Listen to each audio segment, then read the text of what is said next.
2025 সালের জুন মাস। হাজার হাজার মানুষ রাস্তায় নেমেছে, কিন্তু এটা কোনো রাজনৈতিক আন্দোলন নয় কিংবা কোনো যুদ্ধবিরোধী মিছিলও নয়, বরং মানুষ রাস্তায় নেমেছে পর্যটকদের বিরুদ্ধে। শুনতে অবাক লাগলেও বিশ্বের সেরা ভ্রমণ গন্তব্যগুলোর একটি স্পেনে ঘটেছে এই ঐতিহাসিক ঘটনা।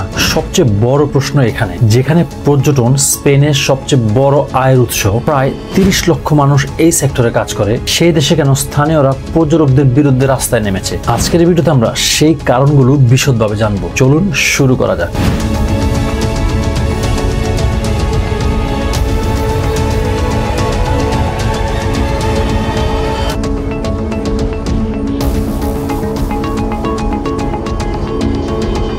স্পেন এই বছর প্রায় 10 কোটি আন্তর্জাতিক ভ্রমণকারী আশা করছে। এতে স্পেনের সামনে সুযোগ তৈরি হয়েছে ফ্রান্সকে পিছনে ফেলে বিশ্বের সবচেয়ে পর্যটক প্রিয় দেশ হওয়ার। এটি নিঃসন্দেহে একটি বিশাল সাফল্য এবং অর্থনীতির জন্য একটি বড় বুস্ট। কিন্তু এই সাকসেসের আড়ালে রয়েছে একটি ডার্ক সাইড, কারণ এই পর্যটকদের চাপে স্থানীয়রা ভীষণ হতাশ। হাউজিং প্রাইস আকাশ ছোঁয়া হয়ে যাওয়া, ইনফ্রাস্ট্রাকচার বা সেবার উপর বাড়তি চাপ পড়া, শহরের সাংস্কৃতিক পরিচয় হারিয়ে যাওয়া, আর স্থানীয়রা নিজেদের শহরেই অপরিচিত ফিল করা। এভাবে ট্যুরিজম ইন্ডাস্ট্রি বার্সেলোনা স্থানীয়দের জীবনকে প্রভাবিত করছে। এই ওভার ট্যুরিজম সমস্যাটি শুধুমাত্র বার্সেলোনায় সীমাবদ্ধ নয়, ইবিজা সহ স্পেনের বিভিন্ন শহরে এর তীব্রতা প্রতিদিন বেড়েই চলেছে। একটা ছোট্ট তুলনা দিলেই বোঝা যাবে, বার্সেলোনার জনসংখ্যা যেখানে মাত্র 17 লাখ, শুধুমাত্র 2024 সালে সেখানকার পর্যটক ছিল 1,55,00,000। মানে গড়ে প্রতিদিন 40,000-এরও বেশি পর্যটক বার্সেলোনায় ভিড় জমায়। জাস্ট একটু ভাবুন স্থানীয়দের উপর এর কি প্রভাব পড়তে পারে। বার্সেলোনায় ট্যুরিস্টদের বিরুদ্ধে এই ক্ষোভ কিন্তু একদিনে তৈরি হয়নি। প্রতিবাদের শুরু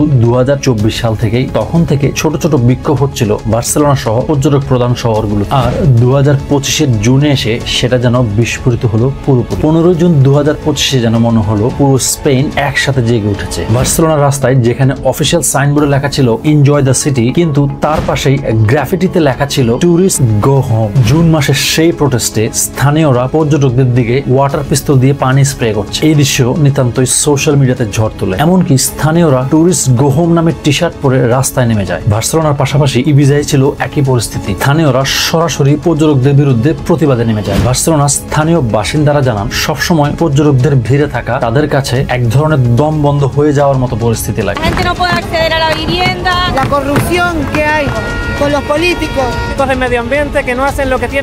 এ থেকে বোঝা যায় এই আন্দোলন শুধুমাত্র রাগ বা আবেগের বহিঃপ্রকাশই নয়, বরং এটি তাদের নিত্য জীবনের বাস্তব সমস্যার প্রতিফলন। চলুন এবার সমস্যার কথায় আসি। এই ওভার ট্যুরিজমের ফলে স্থানীয়রা সবচেয়ে বড় যে সমস্যা ভুগছে সেটি হচ্ছে হাউজিং ক্রাইসিস।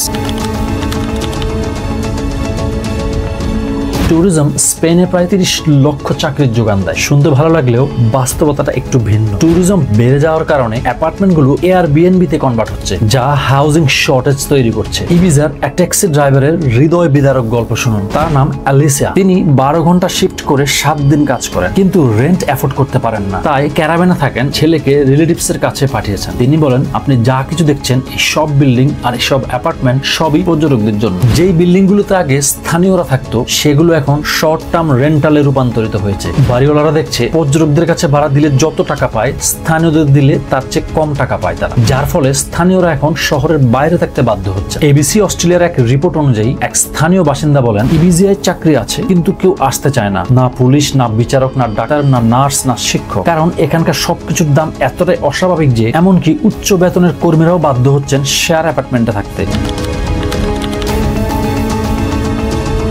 ট্যুরিজম শুধু স্পেনের হাউজিং কে নয়, পরিবেশকে ভয়াবহভাবে ক্ষতিগ্রস্ত করছে। ইবিজার মাটিতে জন্ম আর বেড়ে ওঠা এক পরিবেশ কর্মী লাউরা স্যান মিগুয়েল মনে করেন, বেশিরভাগ পর্যটকই দ্বীপটির সৌন্দর্যের মূল্য দিতে জানে না। তার সবচেয়ে বড় দুশ্চিন্তা হলো উপকূলে ক্রমবর্ধমান ইয়টের সংখ্যা। এই ইয়টগুলো অ্যাঙ্কর ফেলছে আর তাতে ধ্বংস হচ্ছে ইবিজার স্বচ্ছ নীল পানির নিচে থাকা সামুদ্রিক প্রাণবৈচিত্র্য। তার মতে অনেকেই জানে না এই পানির নিচে পৃথিবীর অন্যতম বৃহৎ প্রেসিডেনিয়া সি গ্রাস মিডিওস রয়েছে, যা ইউনেস্কো ওয়ার্ল্ড হেরিটেজ সাইটের অংশ। তিনি বলেন, যখন তারা অ্যাঙ্কর টেনে তোলেন তখন সি গ্রাসও উঠে আসে, ফলে আমরা দেখছি বহু জায়গায় এগুলো মারাও যাচ্ছে আর এগুলো দ্রুত নিজেদেরকে রিপ্লেসও করতে পারে না। তবে এই পরিবেশ কর্মী মনে করেন ট্যুরিজম ইন্ডাস্ট্রি ইবিজার অর্থনীতির জন্য ভালো, তবে তিনি বিশ্বাস করেন এর একটি সীমা থাকা উচিত।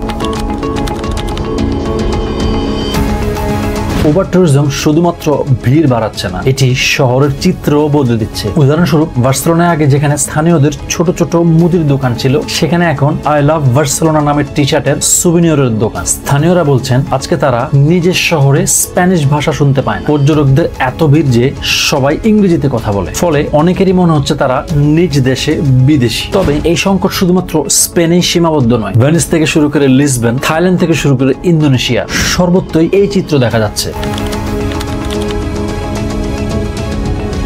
প্রতিবাদের জেরে বার্সেলোনার অথরিটি কিন্তু চুপ করে বসে নেই। বার্সেলোনার মেয়র জাউমে কোলবনি ঘোষণা করেন 2028 সালের মধ্যে শহরে আর কোনো এয়ারবিএনবি বা শর্ট টার্ম রেন্টাল থাকবে না। তার মানে প্রায় 10,000 বাড়ি আবারও স্থানীয়দের হাতে ফিরবে। ডেপুটি মেয়র জর্ডি ভালস স্পষ্টই বলেন, ট্যুরিস্ট আর ওয়েলকাম, কিন্তু আমাদের সিচুয়েশন ম্যানেজ করতে হবে, আর একমাত্র উপায় হলো শর্ট টার্ম রেন্টাল অফার নিয়ন্ত্রণ করা। কিন্তু এখানে আবার শুরু হয় নতুন যুদ্ধ। অ্যাপার্টমেন্ট মালিকরা যারা এয়ারবিএনবি বা শর্ট টার্ম রেন্টাল পছন্দ করে, তারা আইনি প্রক্রিয়া নেমেছে। আর এয়ারবিএনবির ডিরেক্টর জাইমো রদ্রিগেজ অভিযোগ করেন তাদের অন্যায়ভাবে স্কেপগোট বানানো হচ্ছে, কারণ 80% পর্যটক আসলে হোটেলেই থাকে। অন্যদিকে পর্যটন শিল্প সতর্ক করছে, এতে হাজার হাজার চাকরি হারিয়ে যাবে। শর্ট টার্ম রেন্টাল না থাকায় হোটেলের দাম হবে আকাশচুম্বী, এমনকি পর্যটকরা চলে যেতে পারে অন্য দেশে। এই ক্ষেত্রে স্থানীয়দের জবাব স্পষ্ট। তারা জানান, আমাদের আর হারানোর কি আছে, আমরা ইতিমধ্যে আমাদের শহর হারিয়েছি।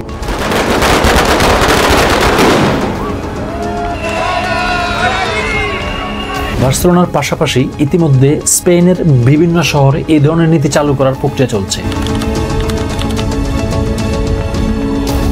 ট্যুরিস্টদের পার্সপেক্টিভ থেকে দেখলে এবিসি রিপোর্ট অনুযায়ী অনেক ট্যুরিস্ট পজিটিভলি ইন্টারভিউ দিচ্ছে। তাদের বেশিরভাগই বলেন তারা এই প্রতিবাদ সম্পর্কে অবগত, কিন্তু এখন পর্যন্ত কোনো খারাপ অভিজ্ঞতার সম্মুখীন হয়নি। বরং তাদের মধ্যে অনেকে অভিযোগ তুলছেন অথরিটির দিকে। তাদের মতে সমস্যাটা ট্যুরিস্টদের নয়, বরং শহর সঠিকভাবে ভিজিটর ফ্লো ম্যানেজ করতে পারেনি। এখানে আসে আসল পয়েন্ট। পর্যটকরা এমন ব্যালেন্স চান যেখানে শহর তাদেরকে স্বাগত জানাবে, একই সাথে স্থানীয়রা কোনো কষ্ট পাবে না। স্পেনের অর্থনীতি অনেকাংশে ট্যুরিজমের উপর নির্ভরশীল হলেও এর চাপ সবচেয়ে বেশি পড়ছে স্থানীয়দের উপর। হাউজিং ক্রাইসিস আরো তীব্র হচ্ছে, মানুষ শহর ছাড়ছে, সংস্কৃতি হারিয়ে যাচ্ছে, আর পরিবেশ ক্ষতিগ্রস্ত হচ্ছে। আসলে এই সমস্যা শুধু স্পেনেরই নয়, ওভার ট্যুরিজম এখন বিশ্বের বহু দেশের জন্য চ্যালেঞ্জ। তাই দরকার ব্যালেন্স সিদ্ধান্ত। ট্যুরিজমকে পুরোপুরি নিরুৎসাহিত করা যাবে না, আবার স্থানীয় জীবন, সংস্কৃতি এবং পরিবেশকে সমান গুরুত্ব দিয়ে রক্ষা করতে হবে। এই জন্য বার্সেলোনায় এয়ারবিএনবি নিষিদ্ধ হচ্ছে, ভেনিসে পর্যটক ট্যাক্সও চালু করা হয়েছে। গভর্নমেন্টের এই শক্ত রেগুলেশনের পাশাপাশি পর্যটকদেরকে হতে হবে দায়িত্বশীল। হতে পারে তা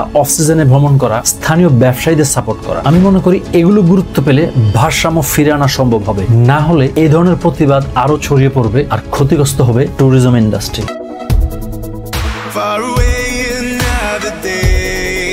Simple things will come my way. It'd be worth it, stay with me. They will drag us in the dirt, say the things that make us hurt, but I'm never